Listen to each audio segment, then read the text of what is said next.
Hace unos 10 años, en 2014, secuestraron a las niñas de la escuela de Chibok, en el norte de Nigeria, donde también he estado. Celebridades, estudiantes y Michelle Obama exigieron devuelvan a nuestras niñas. Pero no hay manifestaciones ni campañas en Estados Unidos pidiendo devuelvan a nuestros niños judíos. Hay una razón para eso. Los judíos no cuentan. No a los ojos de estas mentes pervertidas en los campus estadounidenses. Fui a Israel tan pronto como pude después de las atrocidades del 7 de octubre. Pasé los siguientes 6 meses ahí. Supongo que una cosa sobre los terroristas y otra sobre las víctimas. Sobre los terroristas, diría que, aunque he cubierto bastantes conflictos y he visto bastante maldad humana, lo que hicieron los terroristas de Hamas el 7 de octubre fue un nivel de depravación que me impactó. Cuando hablo del nivel de depravación, es en parte el hecho de que no solo las atrocidades que cometieron, me refiero al kibutz, las aldeas, las comunidades en la frontera con Gaza y en la Fiesta Nova, donde cientos de jóvenes fueron asesinados.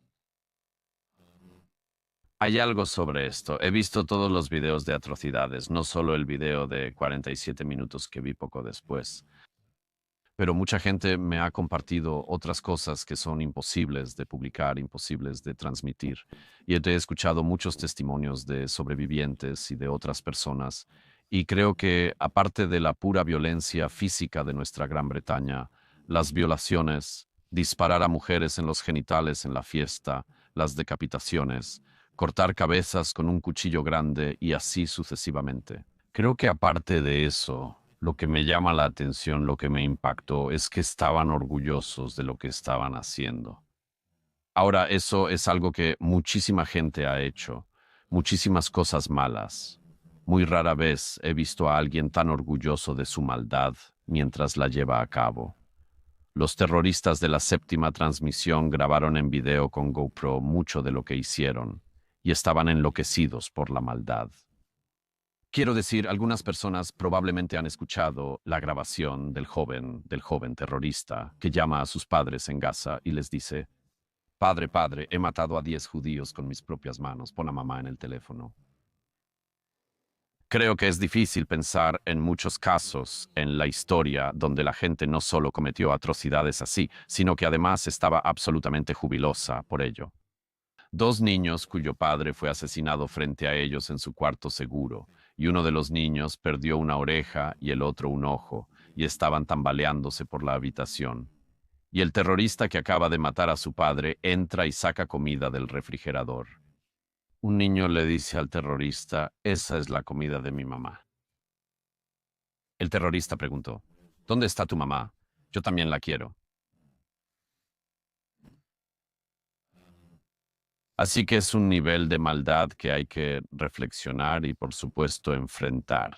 Supongo que lo segundo que diría es la respuesta extraordinaria del público israelí.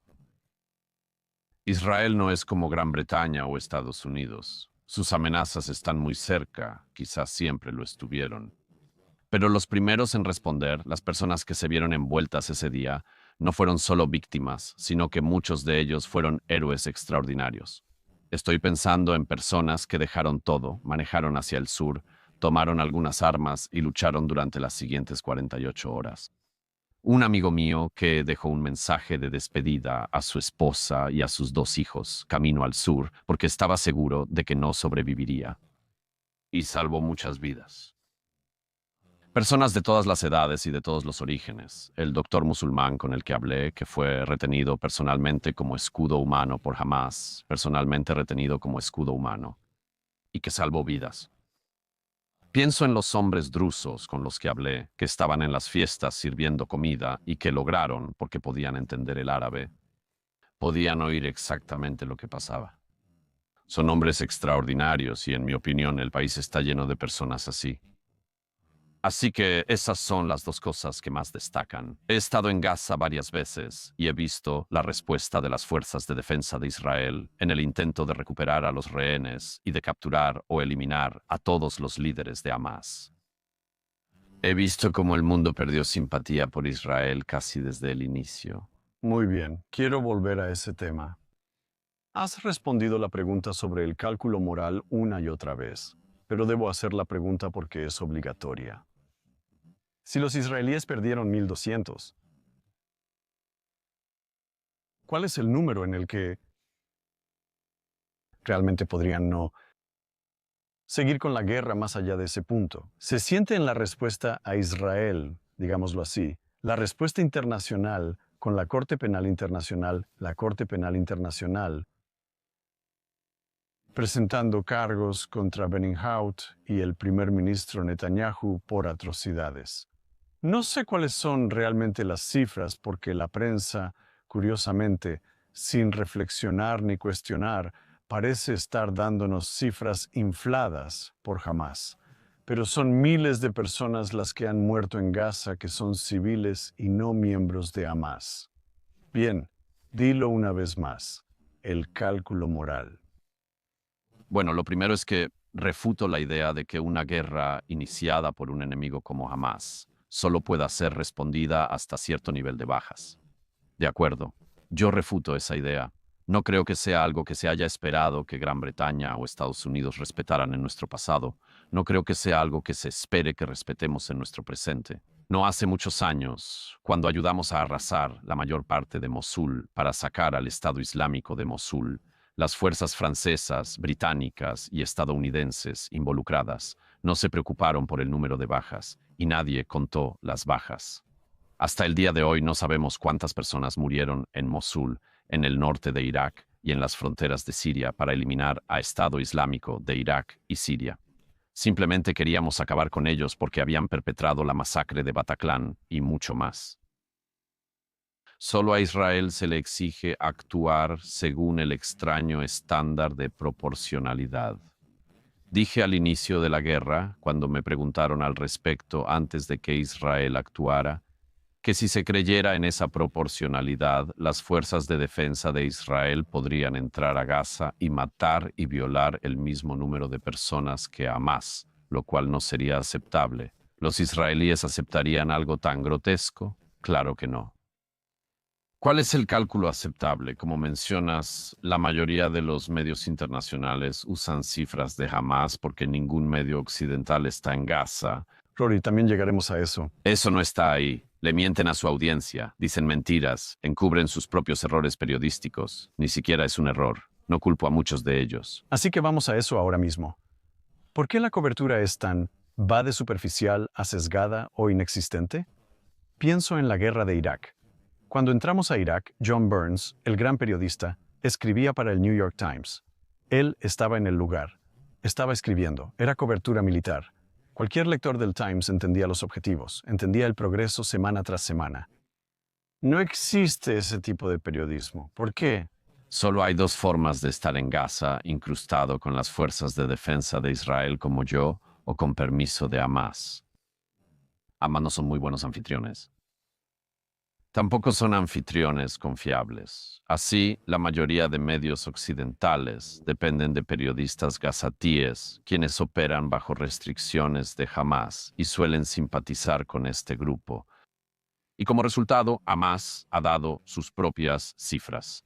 Hace algunos meses salió con esta cifra de 30.000 personas. Luego dijeron que ese era el número de víctimas. No presentaron ninguna evidencia de ello. Y el mundo simplemente repitió esa cifra.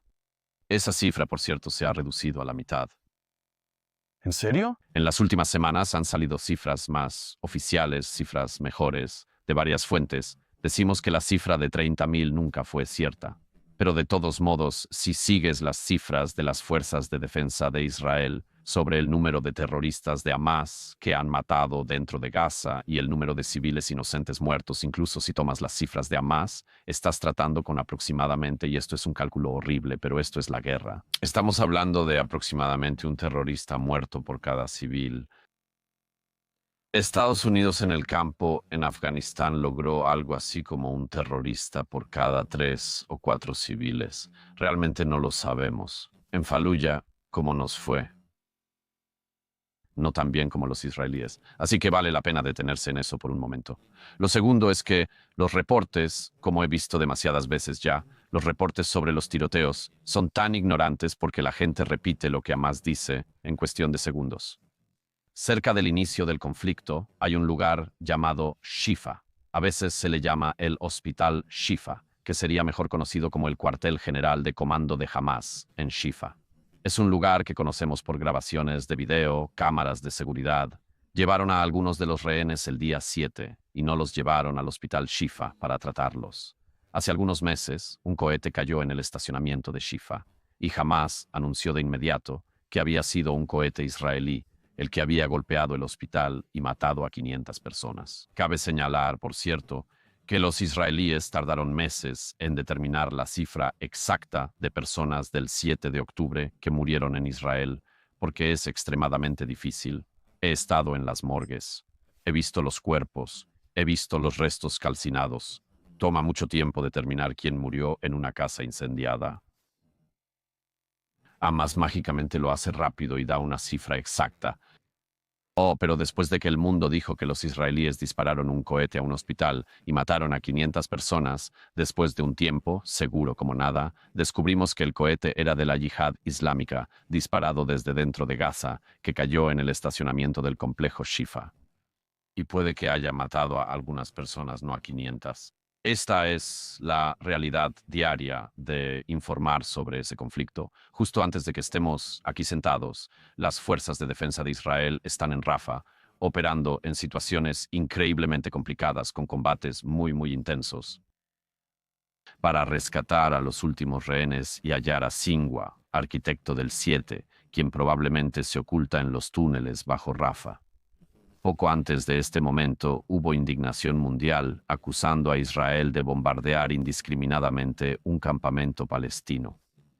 Ahora, ya después de que esa mentira ha dado la vuelta al mundo, descubrimos que lo que pasó fue que justo ayer o el día anterior, Hamás disparó cohetes desde entre las tiendas, en una de las zonas civiles, y los dispararon hacia Tel Aviv. Ahora, los israelíes localizaron las plataformas de lanzamiento y dispararon, y parece que lo que pasó fue que municiones de armas de Hamás explotaron como una explosión secundaria. Ahora, ¿de quién es la culpa? Todas estas muertes, en mi opinión, son claramente culpa de Hamás. Hay un costo por iniciar una guerra y no conozco ninguna ley de guerra que diga que se te permite iniciar una guerra y masacrar civiles en sus casas. Y luego, cuando empiezas a perder la guerra que tú comenzaste, dices, esto es injusto. No aceptaríamos esto en ninguna otra situación, en ninguna otra circunstancia, pero son los judíos, así que es distinto. Así que de lo que viste en Israel a los campus estadounidenses, en Estados Unidos tuvimos una audiencia en el Congreso con la presidenta de Harvard, la presidenta de Penn, la presidenta del Instituto Tecnológico de Massachusetts, y las tres se negaron a decir de manera simple, directa y franca: todos los códigos morales lo prohíben. Defender el genocidio, exactamente. Muy bien, tenemos eso. Tenemos manifestaciones y campamentos pro-Palestina, con la consigna del río al mar, en un campus de élite tras otro. ¿Qué demonios está pasando? Déjame hacerlo de la manera más breve posible. Las personas que actualmente están en los campamentos en apoyo a Hamás, que es lo que es, he visto esas cosas. He escuchado lo que dicen, están a favor de Hamás, incluso yo, con mi mirada a menudo cínica sobre la desintegración del pensamiento en Occidente, me sorprendí un poco por la rapidez con la que los adultos en los campus estadounidenses pudieron correr directamente a los brazos de Hamás. Pero bueno, ahí están. Yo haría esta pregunta. Sospecho que estarías de acuerdo conmigo, Peter, en que las mujeres que están protestando ahí en estos campus probablemente hace unos años estaban sosteniendo carteles que decían, cree en todas las mujeres. ¿Recuerdas cree en todas las mujeres? Vaya, resulta que cree en todas las mujeres tiene un límite. Resulta que tiene un cordón a su alrededor. Resulta que tiene una excepción. Tiene una subcláusula. La subcláusula es, excepto las mujeres judías. Hace 10 años, en 2014, las niñas de la escuela de Chibok fueron secuestradas en el norte de Nigeria, donde yo también he estado. Celebridades, estudiantes y Michelle Obama pedían, devuelvan a nuestras niñas usando ese hashtag. ¿Dónde ha habido una manifestación en Estados Unidos, desde campus hasta Hollywood, pidiendo devuelvan a nuestros niños judíos? Hay una razón por la que no existe ese hashtag ni esa campaña. Los judíos no cuentan, no a los ojos de estas mentes pervertidas en los campus estadounidenses. Ahora, ellos no saben que son intolerantes y puede que no sepan que son racistas, pero ya hemos estado aquí antes muchas veces. Mucha gente no tiene la intención de ser malvada, no tienen la intención de apoyar el mal, pero apoyan el mal, y eso es lo que los estudiantes en Columbia y en innumerables otras universidades de Estados Unidos han estado haciendo. Así que Lo que estoy diciendo es que parece que los jóvenes serán puestos en su lugar tarde o temprano por la realidad, el mercado laboral, sus padres. Los presidentes y las juntas directivas entienden la necesidad de responder, pero tienes facultades arraigadas, grandes proporciones de las cuales, bueno, por supuesto, y debido a la titularidad, simplemente están ahí para quedarse. Pero lo que no entiendo es, ¿cuál es el mecanismo de transmisión intelectual aquí? ¿Cómo pasan los miembros senior de facultades en grandes universidades o quienes se formaron en los 60 de oponerse a la guerra de Vietnam a apoyar a Hamas? ¿Cuál es la progresión intelectual que lleva de un punto al otro? también hay una cuestión moral obvia. La intelectual es que muchas de estas personas piensan que su trabajo es educar a los estudiantes para que se conviertan en radicales. Ya veo, muy bien. Ahora, muchos estadounidenses, quiero decir, me gustaría una limpieza en la academia estadounidense hasta tal punto que el mercado laboral no estuviera disponible para ellos en el futuro. Muchas de estas personas no tienen nada que aportar. Nunca han tenido nada que aportar. Enseñan estudios de agravios. Y siempre esperé, como mucha gente de mi inclinación, que estas personas descubrieran, que los graduados descubrieran que no había trabajos para ellos después de aprender a ser amargados y tontos a un costo de unos $60,000 al año. Pero la facultad los animó con la idea de que primero sus opiniones importan y segundo, que están informados. Diré esto tan fuerte como pueda. Estos estudiantes son narcisistas del peor tipo, porque no solo son narcisistas, sino que son narcisistas ignorantes. ¿Quién piensa que el gabinete de guerra israelí, después de una masacre de su gente, debería alterar su política de guerra por un grupo de ignorantes en Colombia que nunca han visto una guerra y nunca han perdido a alguien en ella? ¿Por qué algún gobierno alteraría su plan de guerra y haría que sus generales detuvieran la guerra para recuperar a sus rehenes por unos estudiantes en Berkeley? Es absurdo. ¿Qué creen que están haciendo? ¿Quién creen que los está escuchando? ¿Por qué piensan que son importantes? ¿Saben cómo limpiar casa por casa en Rafa, recuperando rehenes sin bajas civiles? ¿Son capaces de limpiar grandes áreas de terreno con una red de túneles más grande que el metro de Londres? ¿Saben cómo encontrar entradas de túneles? ¿Saben cómo distinguir la diferencia entre una entrada de túnel que está llena de trampas explosivas y una que no lo está? Ninguna de estas cosas. No pensaron en ninguna de ellas. Así que eso es lo del narcisismo y lo de la ignorancia. Pero lo malvado es que en vez de ser unos pacifistas banales diciendo algo como ¿por qué no pueden simplemente tener paz? Gran idea, brillante. Ningún israelí jamás pensó en eso. En vez de eso, en realidad, llegan al punto de apoyar el mal. Pero ya hemos visto esto antes, Pedro. Lo vimos en los 60s. Lo vimos en los 70s. Hubo generaciones anteriores de personas en Alemania, en toda Europa y en Estados Unidos, que tenían una sola idea de lo que no debían ser. No seas un nazi. Correcto. Esa era su única filosofía política después de 1945. Y no es un mal punto de partida. No es un mal punto de partida. No seas un nazi. Estas personas incluso ahora se llaman a sí mismas muy seguido antinazis, antifascistas. Bueno, en los 70s y los 60s muchas de las personas que se orientaban de esa manera y solo de esa manera se encontraron, por ejemplo, apoyando a la Organización para la Liberación de Palestina, la PLA, el Frente Popular para la Liberación de Palestina, incluso cuando estaban secuestrando aviones. Y algunas de las personas, hay un libro muy interesante sobre esto de Pablo Berman, algunas de las personas involucradas en eso, cuya única orientación había sido no seamos nazis, no hagamos lo que hicieron nuestros padres en Alemania. Terminaron separando a judíos de no judíos en aviones secuestrados. Así que cuando estos estudiantes hoy en los campus estadounidenses que creen que son antifascistas, creen que son antirracistas, esta es su única idea. Y se comportan como si fuera una idea extraordinaria y solo disponible para ellos.